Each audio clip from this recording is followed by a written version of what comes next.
Leningrad. Winter of 1941. Bread rations dropped to 125 grams a day. One slim slice, made partly of sawdust and cellulose. Residents strip wallpaper for the edible paste behind it.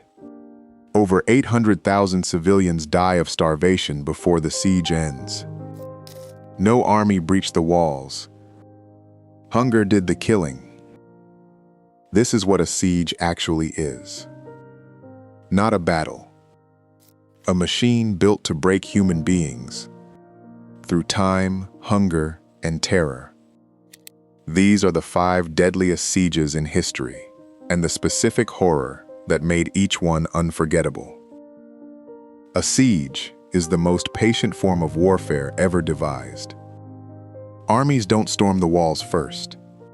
They surround a city and let starvation, disease, and despair do the work artillery can't. This video ranks the 5 most catastrophic sieges in recorded history by the sheer scale of death and suffering they inflicted, breaks down the specific tactics that made each one so brutal, and delivers the verdict on which siege stands as the single worst humanity has ever endured. Expect exact casualty figures, named commanders, and the tactical decisions behind every atrocity. No sanitized textbook summaries. The Siege of Jerusalem, 70 AD. Roman general Titus surrounds Jerusalem during the First Jewish-Roman War, and rather than storm the city immediately, he builds a full circumvallation wall around it, cutting off every route in or out. The historian Josephus, who witnessed the siege firsthand, records that starvation inside the walls became so severe that fighting broke out between Jewish factions over remaining food stores. When Titus's legions finally breach the walls after 5 months, the Second Temple is burned, and Josephus's account puts the death toll from the siege and its aftermath in the hundreds of thousands, alongside tens of thousands taken into slavery. The city itself is razed. Jerusalem in 70 AD is proof the siege wall is a weapon on its own.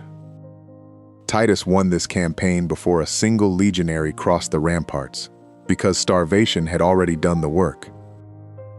The Siege of Baghdad, 1258.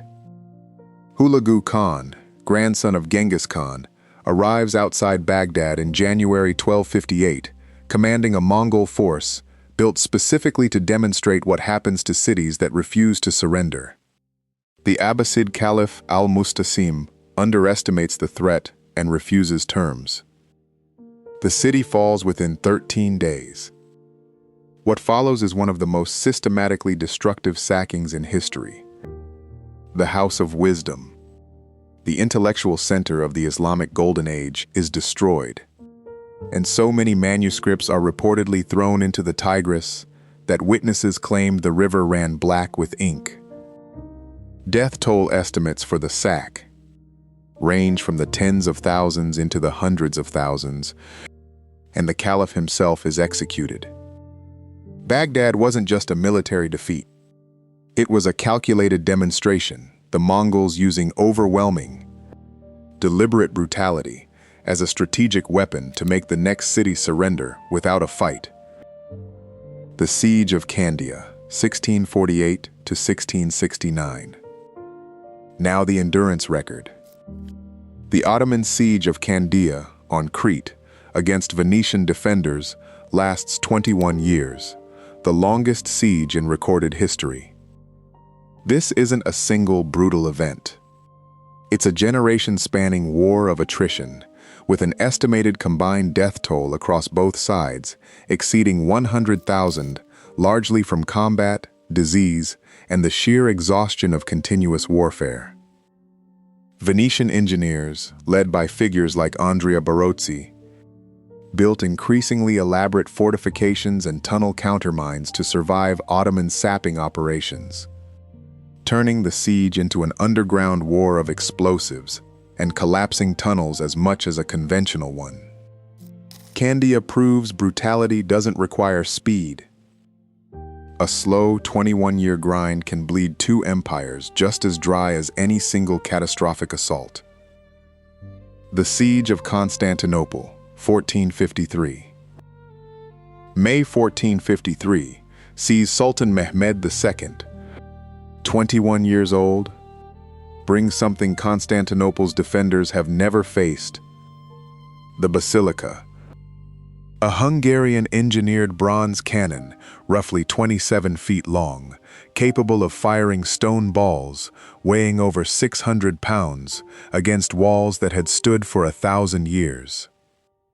Emperor Constantine XI has perhaps 7,000 defenders against an Ottoman force estimated at 80,000.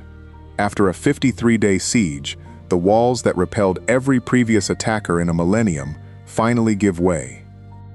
Constantine is killed in the final assault, and the last Roman emperor dies fighting in the streets of his own capital.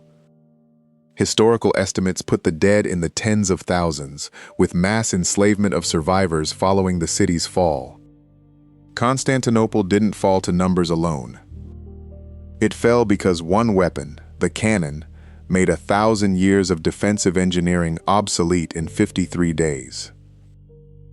The number one siege, without a doubt, is the Siege of Leningrad, 1941 to 1944.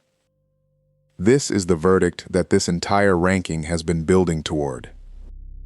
On September 8, 1941, German Army Group North completes the encirclement of Leningrad, and Hitler's directive is explicit: the city is not to be captured. It is to be starved into extinction and razed rather than occupied. This is a siege designed from its first day as a machine for civilian death, not a military objective to be seized and held. The siege lasts for 872 days. The only supply route into the city is the Road of Life, a frozen path across Lake Ladoga, usable only when the ice was thick enough to bear trucks, and vulnerable to German bombardment year-round.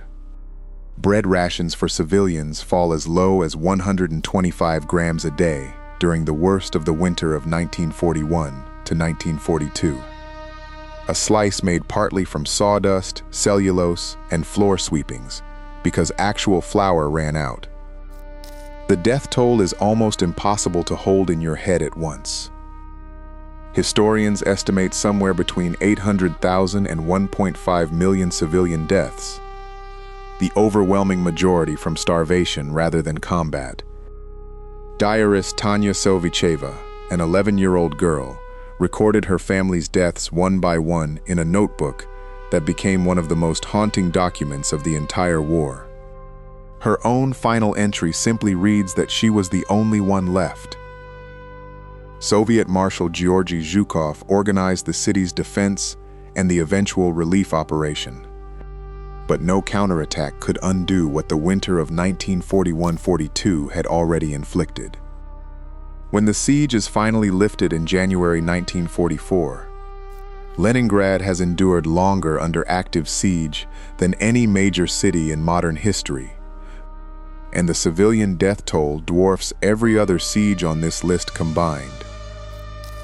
And the final verdict is that Leningrad is the deadliest siege in history, not because of a single battle or a single brutal decision, but because it was engineered from the outset as a deliberate campaign of mass civilian starvation, and it succeeded on a scale no medieval or ancient siege ever came close to matching.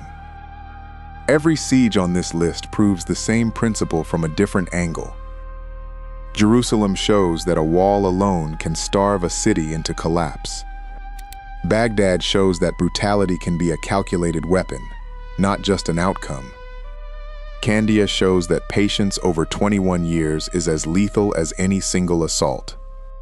Constantinople shows that one piece of engineering can erase 1,000 years of defense in under 2 months.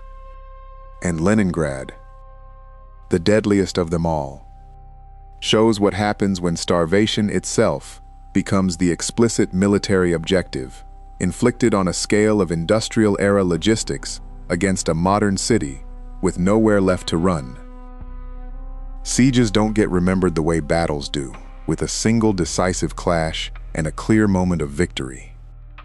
They get remembered in ration cards, in notebooks, in numbers too large to process. That's what makes them the most brutal form of warfare ever practiced. So what do you think? Is a fast, catastrophic assault like Constantinople more merciful than a slow, deliberate starvation campaign like Leningrad?